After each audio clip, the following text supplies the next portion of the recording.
Bonjour. Ou alors je quitte le puits, riche de toutes ces belles rencontres de pèlerins, de cette ambiance d'auberge retrouvée et de la bénédiction des pèlerins pour la suite de mon voyage.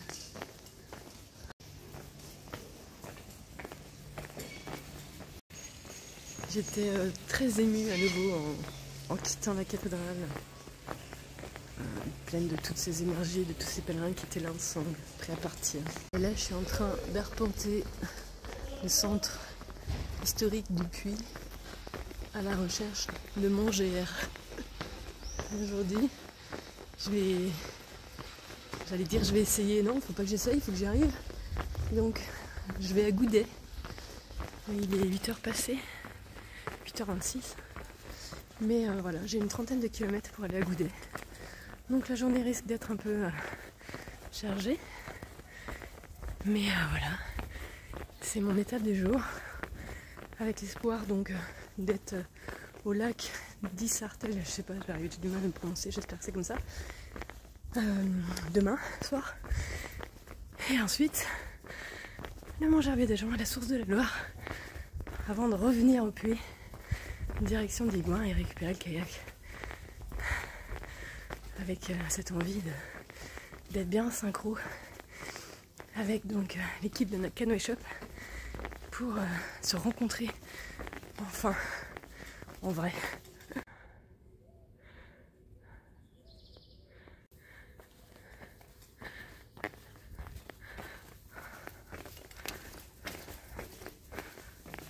Voilà, ça y est, j'ai retrouvé mon GR.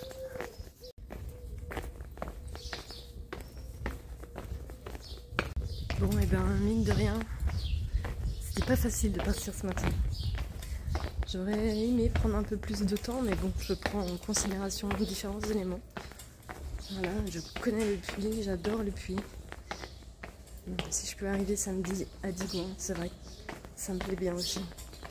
Donc je sais que je reviens dans quelques jours ici. Peut-être j'aurai un peu plus de temps, ça m'étonnerait, je pense que j'en aurai même encore moins. Mais c'est pas grave, je sais que je reviendrai. Bon, il y a des possibilités ici.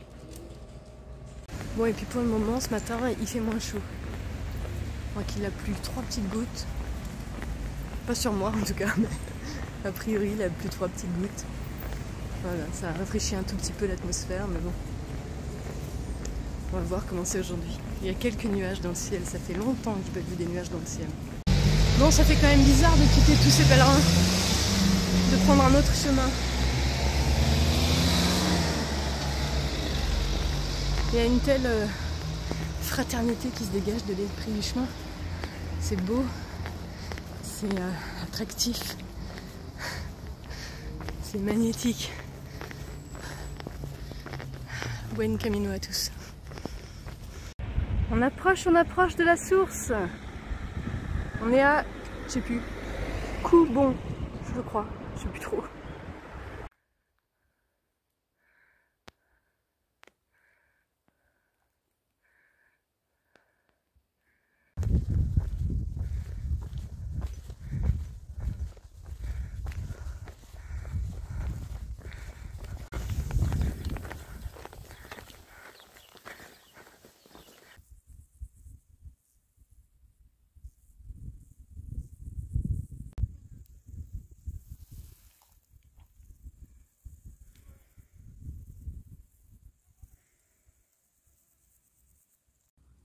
Je voyage.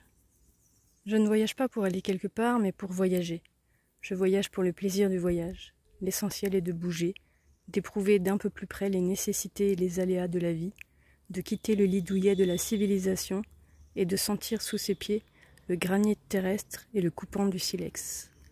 1878. Robert Louis Stevenson.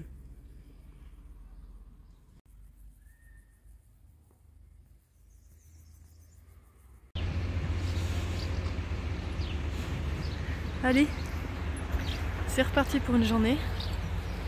Je quitte Goudet pour, j'arrive jamais à le prononcer, Issarles. C'est parti. Et la Loire.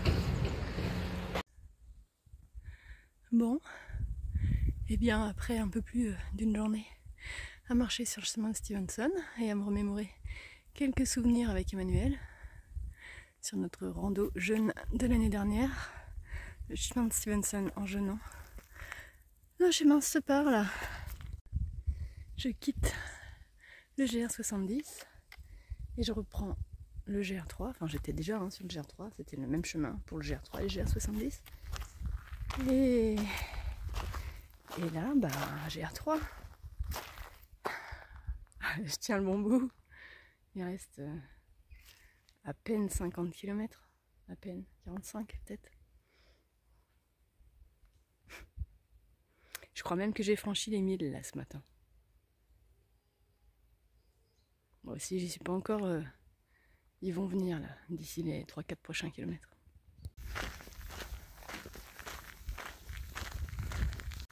Bon, ça fait bizarre quand même de se dire que je suis en train de marcher les 50 derniers kilomètres. Ouais.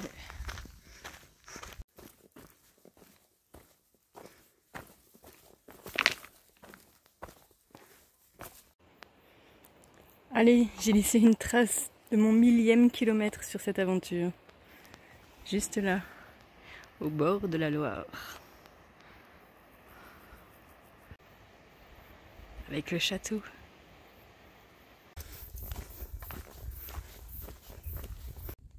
Je viens de me faire une petite cueillette. Bah, bon appétit, hein.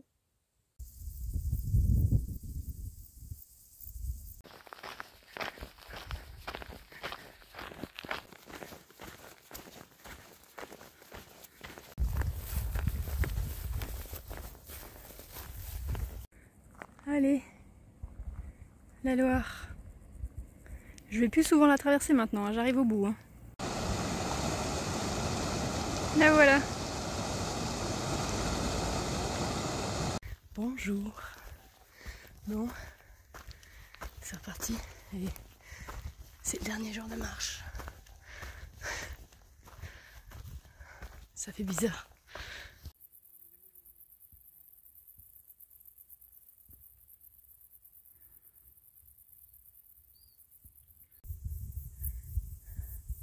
C'est beau.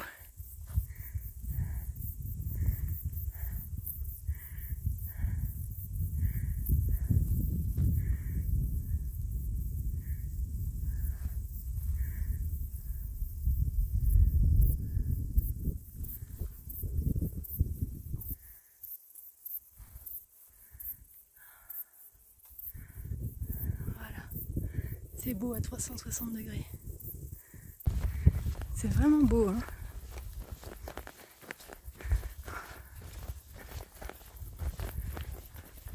Lumineux, joyeux, coloré. Ça met du baume au cœur, tout ça. Allez, je me suis posée là un petit peu à l'ombre. Il y a un petit courant d'air en plus. Ça fait du bien. Bon, il fait chaud. Bon. Je viens de commencer les 10 derniers kilomètres. Je suis sur les 10 derniers kilomètres. Voilà. Ça fait bizarre. Hier, je franchissais les 1000. Et aujourd'hui, il m'en reste 10. Bon. Allez.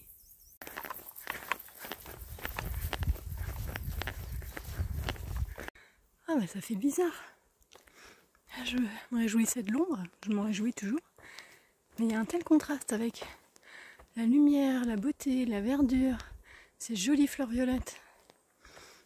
Depuis des kilomètres. Et là, de rentrer dans ce bois, tout sec, tout terne, tout gris. Vraiment, un autre sous-bois, hein. Mais vraiment étrange sensation que de se rapprocher de la source et de passer par là. Et en même temps, j'ai envie de dire, quelque part c'est normal. Voilà, parce que pour accéder à cette source, il va falloir traverser toutes ces zones d'ombre et être transmuté par cette voie royale, par cette alchimie philosophique. Les accueillir, les transmuter, apprendre à les aimer, mettre de la lumière dessus, mettre des couleurs. Ouais, il s'agit d'accueillir toutes ces zones d'ombre. Il y a une source là. Cette eau, elle finira dans l'océan. Le cycle de l'eau, c'est un peu comme le cycle de la vie. Le cycle éternel. L'océan. Ah. En fait, une goutte d'eau, elle ne sait pas quelle est de l'eau, elle ne sait pas quel est l'océan. Et elle a besoin d'expérimenter le fait d'être une goutte d'eau, limitée, avec un contour, pour prendre conscience de ce qu'elle est. Et que, au fur et à mesure de son parcours et de son cheminement, eh bien, elle va retourner jusqu'à l'océan pour se fondre en lui. Et redevenir ce tout.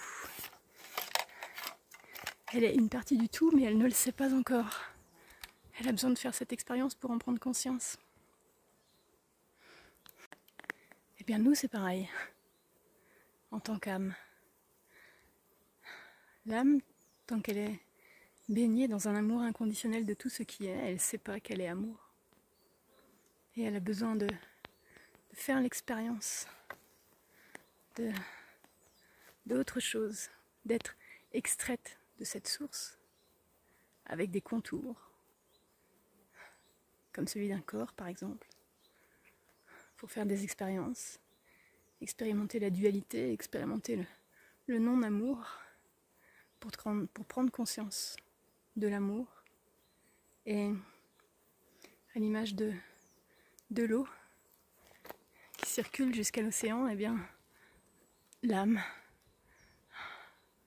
elle va circuler, avancer, cheminer,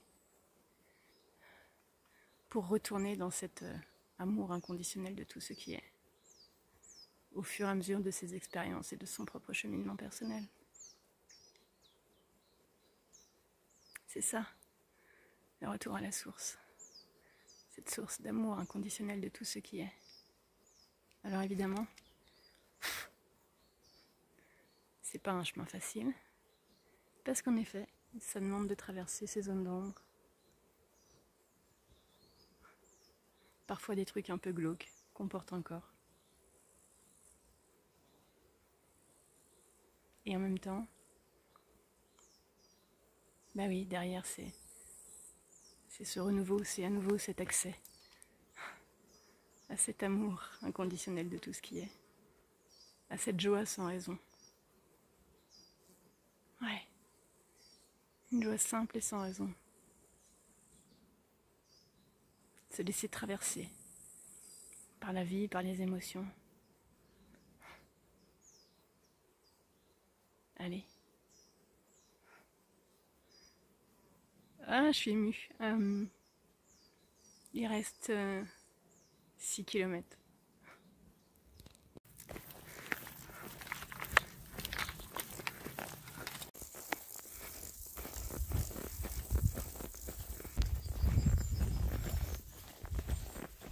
Bon, ben, je pense que ça doit être le mont Gerbier de Jonc.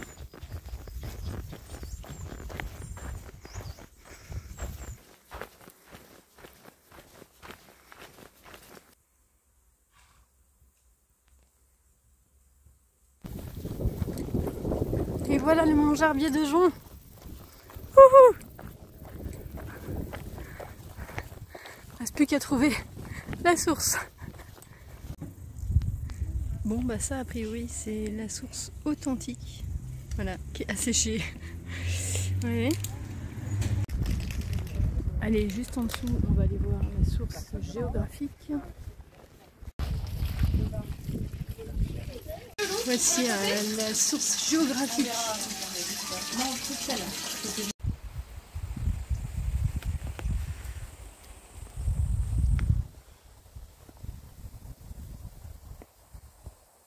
Elle est là.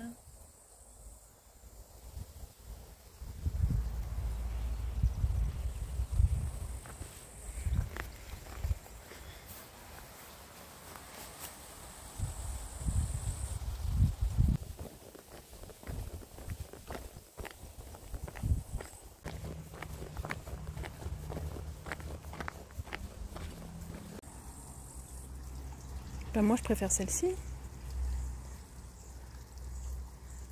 Ce serait... Je sais plus laquelle. Donc à la source géographique. Ça c'était dans le bassin en pierre. La source authentique. Ça c'est celle qui est asséchée. Donc ça c'est la source véritable.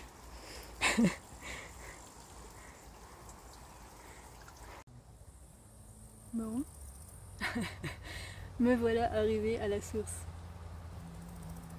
Aux sources, à la source. En tout cas, à ces 3 sources officielles qui évidemment de mon point de vue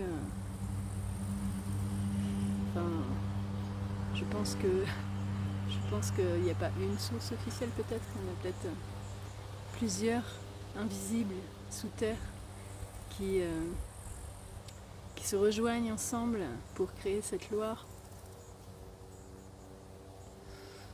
Il y a toutes ces sources invisibles, à l'image de cette phrase inscrite sur l'église de Tréorantoc. La porte étant dedans, la source étant dedans, invisible. Peu importe où vous allez aller, peu importe ce que vous allez faire, elle est là à l'intérieur. Il s'agit d'apprendre à se poser et à aller à sa rencontre à l'intérieur, à la rencontre de la source à l'intérieur, à la rencontre de soi à l'intérieur. La porte étant dedans. Et oui, sans doute ça demandera d'aller prendre un temps pour traverser ces zones d'ombre, ces forêts moins sympathiques. Et apprendre à accueillir tout ça, toutes ces zones d'ombre. Apprendre à aimer tout ce qui fait encore un peu mal à l'intérieur de nous. Apprendre à s'aimer soi, apprendre à pardonner à soi, à l'autre, à la vie. Pour accéder à un renouveau, à un bien-être, à une paix et une joie simple et sans raison. Parce qu'on aura mis du sens sur nos expériences. Alors on sera en paix avec. Il est là le retour à la source de soi, à la source d'amour, à la source de joie. L'amour inconditionnel, la joie inconditionnelle. En accueillant tout, la réalisation de soi, c'est aimer tout ce qui est. Je savais que le chemin n'est pas facile. Mais c'est un beau chemin.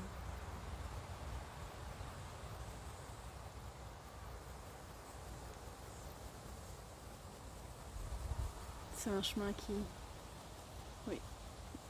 mène à la paix. Et il y a une joie simple et sans raison.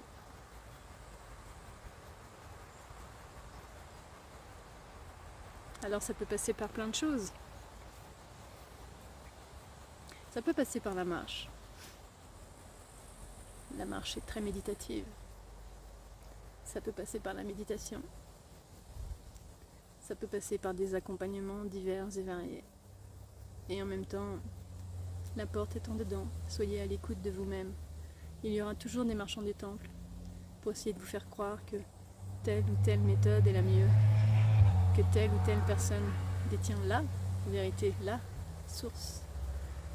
Mais vous êtes la source de vous-même. Et à l'image de cette goutte d'eau sortie de l'océan, vous êtes là, source, venu expérimenter la séparation. Vous croyez séparé de la source, mais vous êtes la source. Vous êtes une infime partie de la source. Nous sommes tous la source, nous sommes tous issus de cette même source, nous sommes tous interreliés et interconnectés, faisant l'expérience de la séparation et œuvrant à retrouver l'expérience de l'unité.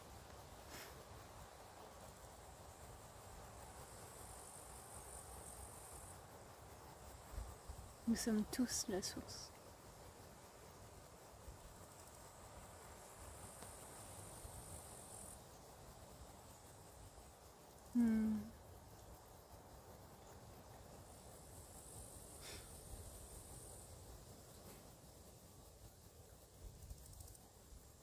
Je suis à la source de la Loire.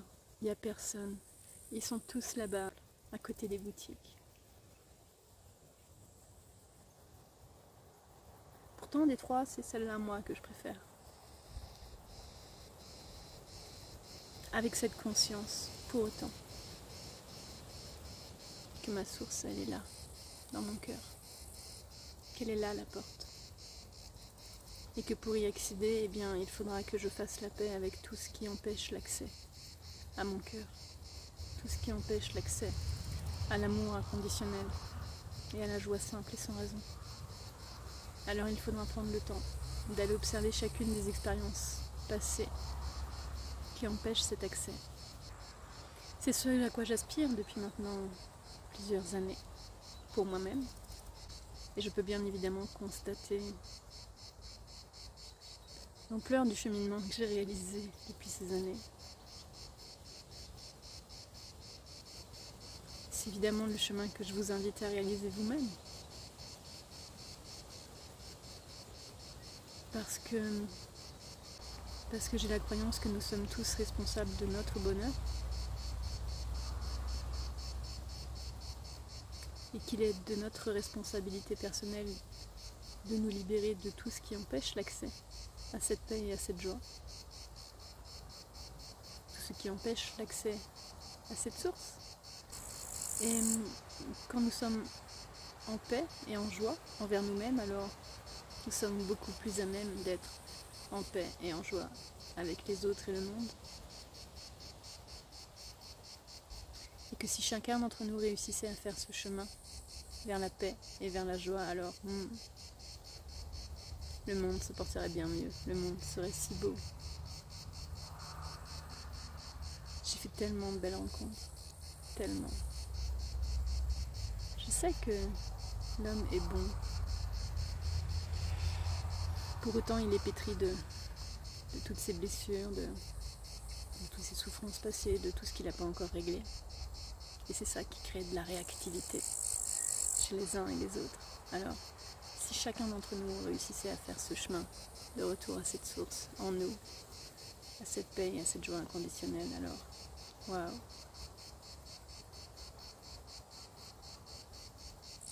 Que ce monde serait beau. C'est le vœu que je fais. Que nous soyons nombreux à faire ce retour à la source. Et qu'ensemble nous puissions œuvrer à un monde meilleur. Plus respectueux. Avec plus de bienveillance, plus d'écoute, plus de partage.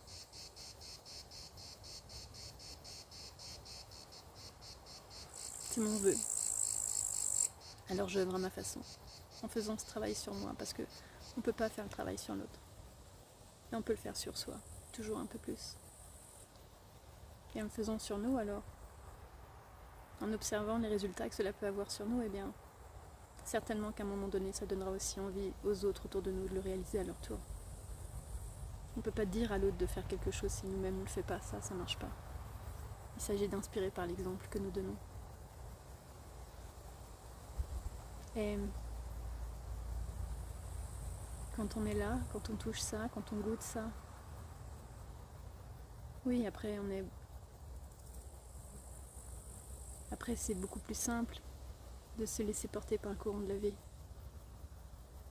C'est beaucoup plus simple d'être dans l'accueil des expériences de vie que nous sommes amenés à traverser. C'est beaucoup plus simple de ne pas s'accrocher aux émotions qui pourraient arriver dans ces moments-là.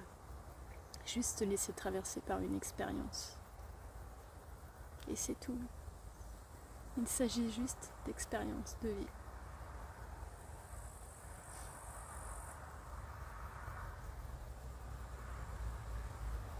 Je suis heureuse d'être là.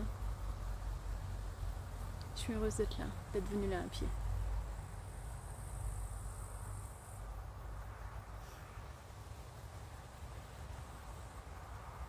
Et maintenant, on va monter en haut du Mont Gerbier. C'est parti. Bon, apparemment, il faut environ 25 minutes pour monter tout en haut. Donc, disons 1 heure pour faire l'aller-retour. Il est 16 h. Donc, ça veut dire que je serai en bas à nouveau à 17 h. Ensuite, il faudrait que je trouve une voiture pour retourner au monastier. Je fais confiance à la source. Alors, je fais confiance à la source. Je me laisse porter par le courant de la vie. Allez. Ouh. Oui, en effet, ça va être un peu technique. Bon, j'ai gardé le sac à dos. Voilà, je me suis dit que j'allais aller jusqu'au bout avec mon sac. Allez, c'est parti.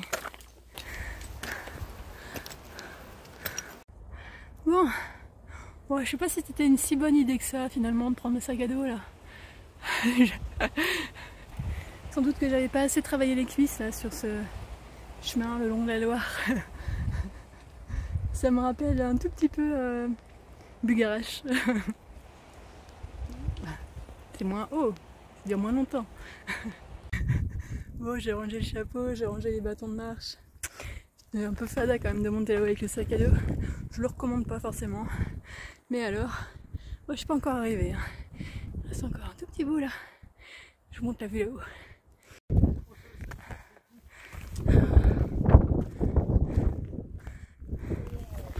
Ouch.